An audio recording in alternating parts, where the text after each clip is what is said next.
How to see who saved your Instagram post. Hello everyone, welcome to the channel. I'm Emily and I'm here to help you out today. So without any delay, let's get started. So first of all, launch the Instagram application on your device and make sure that you're logged into your account. Then tap on your profile at the bottom right corner of the screen. And as you do that, make sure that you have created a business account.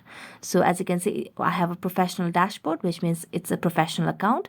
So after that, tap on any of the posts that you want to check if it has been saved.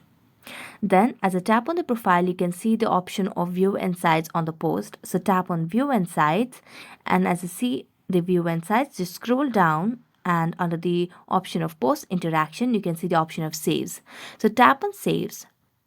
Now as a tap on saves, there is no option or there's no reaction to it. So it means that we can only see the number of saves but not see who have actually saved your Instagram post.